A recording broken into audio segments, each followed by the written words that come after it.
So I kept reading and listening and then went forward in the podcast. Then I went to your website and I looked at the sites you have for the different properties and the numbers. So I started learning about the numbers and what they meant.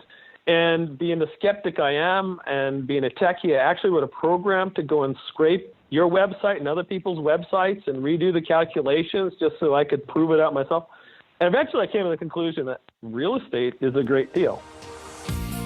Welcome to the Creating Wealth Show with Jason Hartman. You're about to learn a new slant on investing, some exciting techniques, and fresh new approaches to the world's most historically proven asset class that will enable you to create more wealth and freedom than you ever thought possible. Jason is a genuine self-made multimillionaire who's actually been there and done it. He's a successful investor, lender, developer, and entrepreneur who's owned properties in 11 states, had hundreds of tenants, and been involved in thousands of real estate transactions. This program will help you follow in Jason's footsteps on the road to your financial independence day. You really can do it. And now, here's your host, Jason Hartman, with the complete solution for real estate investors. Welcome to episode 1388. Adam is here with me today. We have a variety of important things to talk about for real estate investors. And the first one is the housing market versus the coronavirus. You hear a lot about this coronavirus in the news. And Adam, I have to just throw out my 2 cents on this before we even get into this housing market and coronavirus stuff. You know, this is a bit like Chicken Little, right? You know, the sky is always falling. Maybe this is really as scary and tragic as the news media is making it out to be, but maybe it's just more, if it bleeds, it leads, sensationalism. I don't know, and probably nobody listening knows, unless we have some infectious disease people that work at the CDC listening or something like that. I know we have a lot of doctors as listeners and clients, but is this overdone? I mean, you know, we heard about SARS, we heard about swine flu, we heard about mad cow disease. You know, what's new? All of these things, you know, we heard about Y2K. You know, we've been hearing about the next recession for the last 10 years. You know, how bad is it, Adam? How bad is it? And what does it mean to the housing market? That's the question. Yeah, well, the question of how bad is it doesn't matter how bad it is because the Chinese government is cracking down. So, I mean, we can think it's not that bad, but, you know, China has pretty much shut down a big part of their economy for it. I think they may have opened it recently, but they have shut it down for at least 2 weeks. So, I mean, even if it is Chicken Little, the sky is falling. What does that mean? They've shut down a big part of their economy. They've told people don't come to work, stay home, don't do anything. You know, it's kind of like when the plague came through and people just hid in their homes and didn't come out. You know, they've said, unless you're kind of running skeleton crews, unless you're essential personnel, stay home and, you know, don't come in. And yeah, so that's... I know that in one Chinese city, I was reading an article about it, they have cameras, and the cameras do facial recognition to verify that people are actually wearing face masks. And if they're not wearing a face mask, you know, of course, the Chinese government and their cameras and their social scoring system, social score goes way down. Yeah, the social score goes way down. Yeah, and in this case, yeah, that's almost an irony the way that is, because this is a very social disease, obviously. So I've read about that, and I know that major U.S. airlines have canceled their travel to China. They've canceled all their flights. So the limit there is a cruise ship quarantined in Japan, I believe. And several people are infected. I read an article yesterday about that and how people on the cruise ship are quarantined and they have to stay in their staterooms except for brief times when they're allowed to go out on the deck. But they cannot get off the ship. The crew members, you know, bring them food and towels and everything they need, but they're stuck. And it's for 2 weeks, I believe, after they notice the first infected person. So, yeah, there's no question this is a serious concern. And probably the biggest threat to humanity, by the way, which is somewhat related, is antibiotic resistance. that may well be the biggest threat to humanity. You know, everybody's talking about climate change, but antibiotic resistance is very likely the biggest threat humanity faces. Yeah, so our listeners are probably saying, Jason, Adam, why do I care about this? The big reason is, as many of y'all probably know, in the cyclical markets, some of what props up all those values are foreign investors.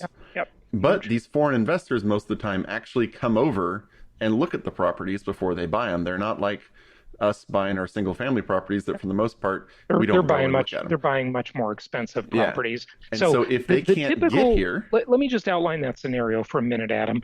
It is a very common scenario for foreign investors of any type: Russia, Middle Eastern, Chinese, Japanese, whatever, okay, Australian. Now, the Australian investors and the New Zealand investors aren't doing as much in the U.S. in the past several years.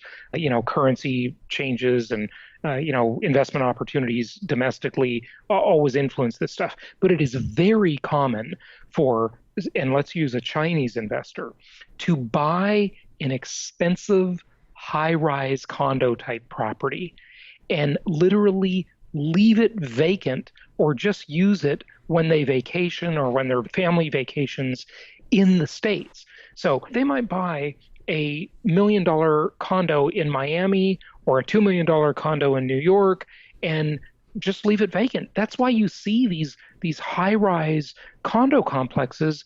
And, at nighttime, there's hardly any lights on. It's a pretty amazing thing. It's a terrible way to invest. But what they're really doing is they're simply getting money out of their country into a safer country where there's better rule of law.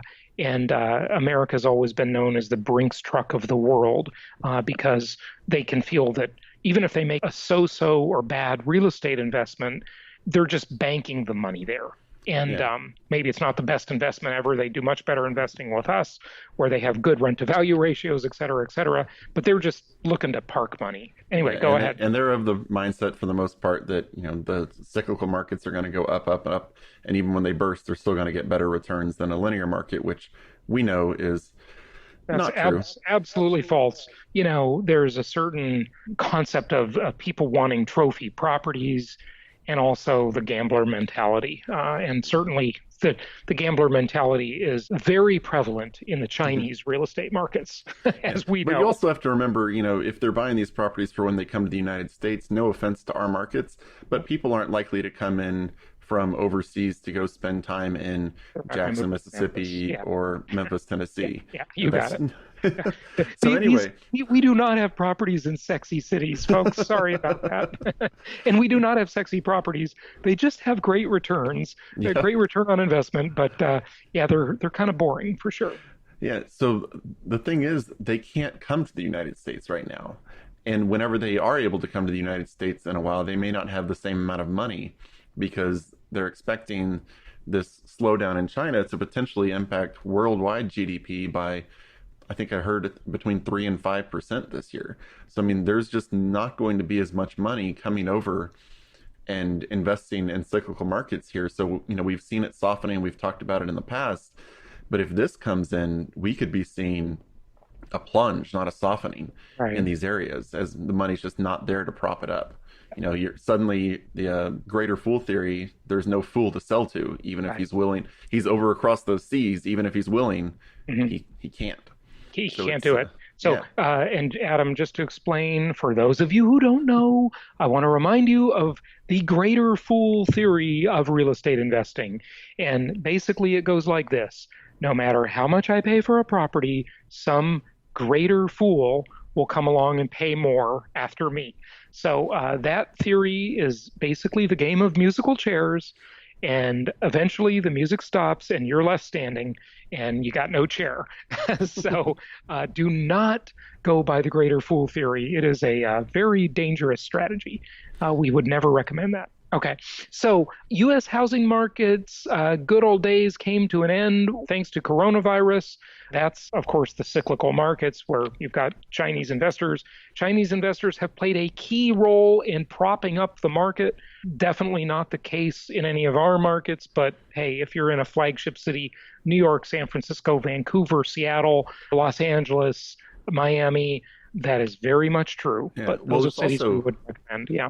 it's also good news because you have the home buyers in the markets we're looking at. If they see bubbles bursting in the cyclical markets, even though their market might make sense, it's more likely to scare them off from buying. So even if it's not in their market, and even if our market stays linear, it's the whole mental game. Yep. You know, Yep. they're gonna be seeing these bubbles bursting and think, oh my gosh, I remember 10 years ago, 12 years ago. Is it happening again?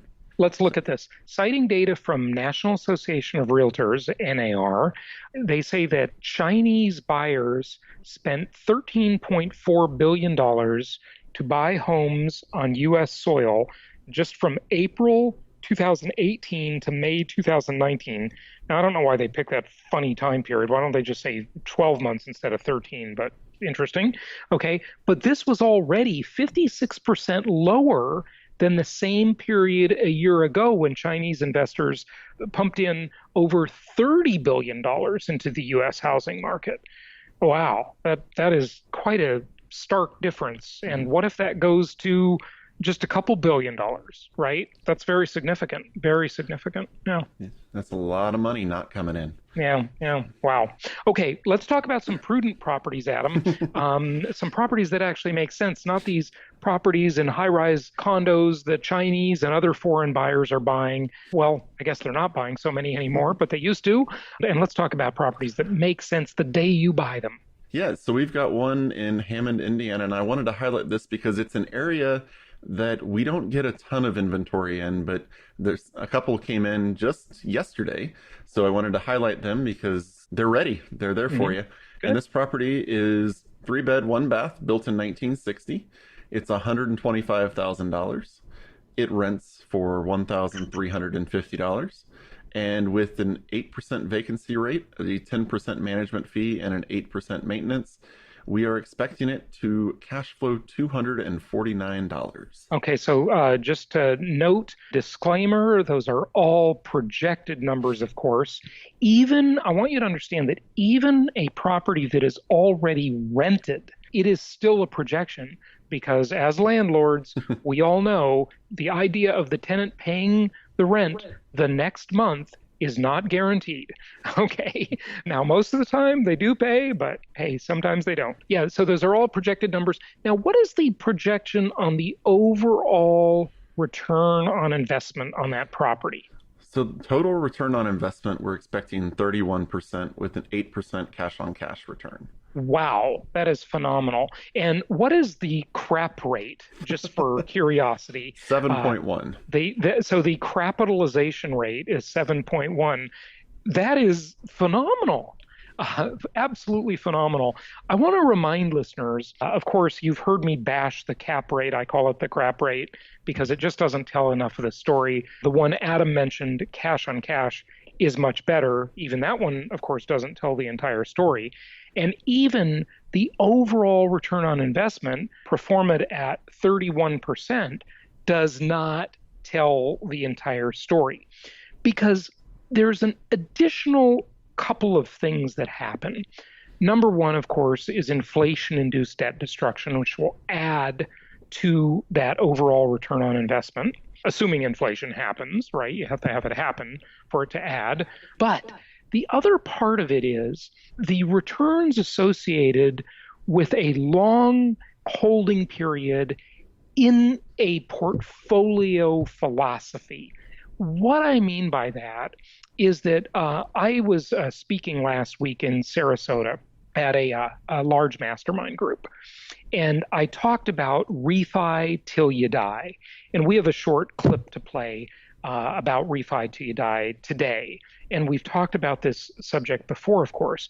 But with the ability to do 1031 exchanges and to refi till you die, this adds a whole new dimension of return over a longer stretch of time that really goes into your entire life and the way you manage your real estate portfolio over the years and why it is the most historically proven wealth creator in the entire world. So, Adam, this might be a good time to play this little clip. Sound good? Sounds good. Here we go. This is a very, very short clip. And one of our clients actually produced this for us years ago. A shout out to Michelle Hawkins, who did this for us. You may remember a few years ago at Meet the Masters, another video that she made for us won the contest for the best 5-year plan contest. Anyway, here is a short clip from a video that she did for us on Refi Till You Die. Let's talk about one of the game plans that we have talked about for many years, which is the concept of refi till you die. Okay, you've heard of the rule of 72s, right? And that just means that things double.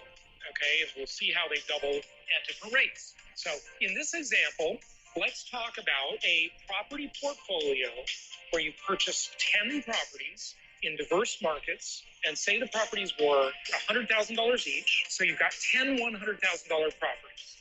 To buy them, 20% down is $200,000, and then you've got closing costs, that's about $35,000, and then you've got reserves. Remember I did say 4%? 4% of $1 million is $40,000. So $275,000 total, and here's how it works.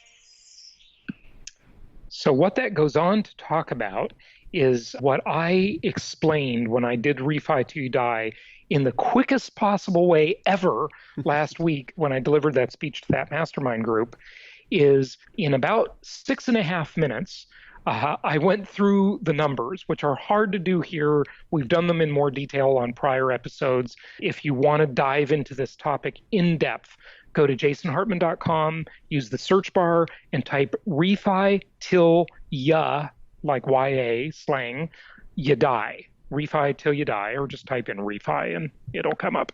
Basically, it shows how your portfolio value, Adam, doubles every 12 years based on the rule of 72s and a average appreciation rate of 6% annually.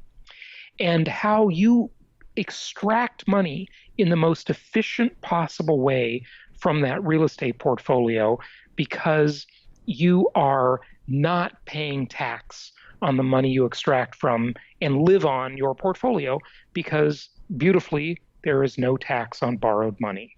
So it is an absolutely wonderful strategy, and our listeners should definitely avail themselves of it.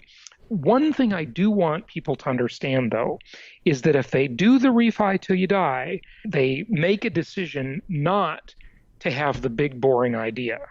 Okay. Yeah, those two, that one. Those two are mutually exclusive, so you do have to decide one or the other. And the big boring idea being, of course, what we call ROA, not to be confused with ROI. ROA is return on amortization. Now, if your Refi Till You Die cycles are every 12 years, then you do get the amortization for quite a while. You get some good ROA in there, but you will eclipse the really, really big ROA that you start to get at year 15 and after that on that beautiful long-term fixed rate 30-year mortgage. Mm-hmm. Thoughts? You're just resetting it over and over. But hey, you can put that money to better use. If you can take money out and get, another 31% return on a property, then that'll beat your ROA. I think at the Meet the Masters it was about 15% after 15 years. Was that right? Somewhere in there? I don't remember the exact numbers, but at the Meet the Masters we had last year in Newport Beach, California, we did show some numbers, and it depended on the year, of course, how much ROA or return on amortization you're getting. But yeah, it got up there. I mean, interestingly, in fairly early years in that mortgage, as I recall, you were getting an additional 7 to 8%. So let's go back and look at that ProForma you just went over, Adam, where the cash on cash return was projected at 8% annually, and the overall return on investment was projected at 31% annually. Now, that's the all-in return. We've got some very conservative assumptions. We have a vacancy rate imputed. We have property management fees imputed. And still, because of this beautiful multidimensional asset class, you are able to achieve some fantastic returns there at projected 31%. But think about it. It keeps getting better and better as you go on and own that property. in a few years down the road, if you add 7% annually through return on amortization, and the rents don't even go up, and nothing good happens, okay? Nothing good happens. The rents stay the same.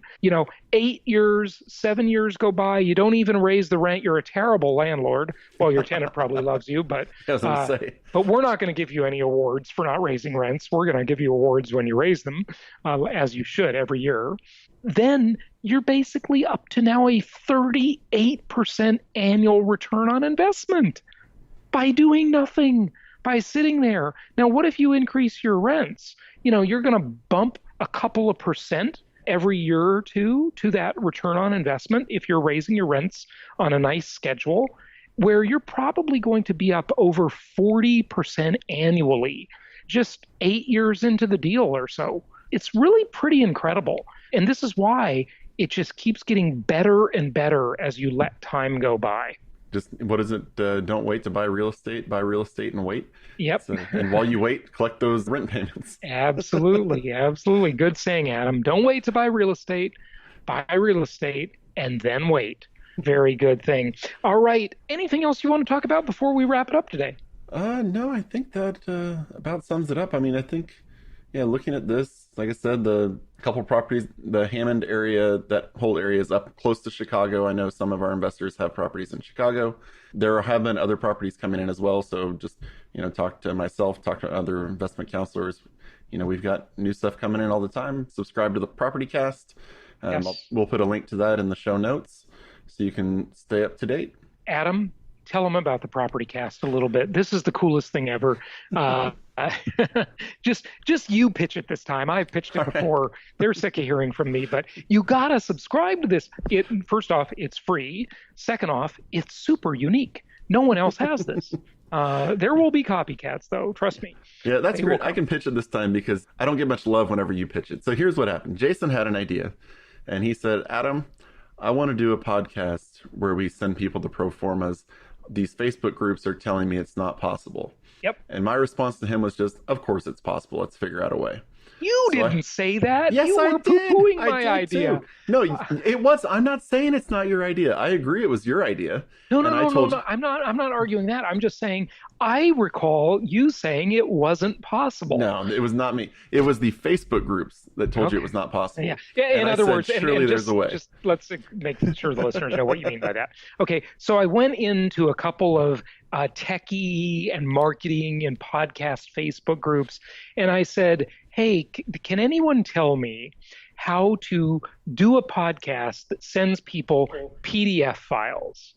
And everybody said, oh, it's not possible. You can't do that. You can only do audio or video on a podcast. And I said, no, I know it's possible. And, they all told me I was crazy, just like they told Walt Disney he was crazy and Einstein and everybody else. I'm going to try and put myself in the same league. Worth a shot. Yeah. It was worth a try. You're also remembering, you're talking to like a podcast Facebook group even the idea of PDFs is like sacrilege to everything that they believe in there. Yes. But so anyway, we went in, I found out how to do it. It was very simple. I don't know how these people didn't think it was possible. So now, what does that mean to the listeners? So now, what do they get? All you have to do is subscribe. When these properties come in, we download them onto our computer, upload them into the RSS feed, and all you have to do is look at your phone, hop on your computer and look at it, and ProForma after ProForma just listed there. We list the bed and bath, we list square footage, price, rent, the general rents, and then the PDF is there as well. So, we don't list like the debt coverage ratio, your appreciation rate. We don't list that out on the post, but it's in the PDF that's attached. Right. Oh, I got it. And we only do the hardcore stuff on the post is what you're saying. That's the show title and the show description, the show notes and everything. Yeah. But what's attached to it is, instead of an audio file like you're hearing now, it's a PDF file. So you just open it up. It opens up beautifully on your smartphone, on your computer, on your iPad, whatever, and you can really look at the properties in detail and visually get the whole scoop. So all you do whatever podcast platform you're using, iTunes, Stitcher Radio, whatever, doesn't matter. Just type in Jason Hartman PropertyCast. One word, property, and then CAST, PropertyCast. And you'll get these and you can subscribe, and it's just a really handy thing for investors. And all of you copycat competitors out there, shame on you for not coming up with your own original ideas if you're going to copy me. I'm sure they will. I tell you, it's a dog-eat-dog world out there, Adam. Not that Jason has any solid, firm convictions about this, but yes. No, I don't have any big convictions about it. You weasels, get your own ideas. Anyway, sincerest form of flattery, right?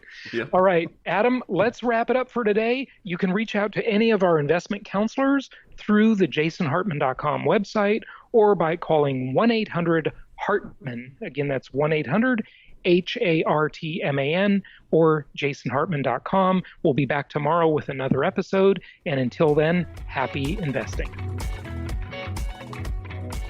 Thank you so much for listening. Please be sure to subscribe so that you don't miss any episodes. Be sure to check out the show's specific website and our general website, hartmanmedia.com, for appropriate disclaimers and terms of service. Remember that guest opinions are their own, and if you require specific legal or tax advice or advice in any other specialized area, please consult an appropriate professional. And we also very much appreciate you reviewing the show. Please go to iTunes or Stitcher Radio or whatever platform you're using and write a review for the show. We would very much appreciate that. And be sure to make it official and subscribe so you do not miss any episodes. We look forward to seeing you on the next episode.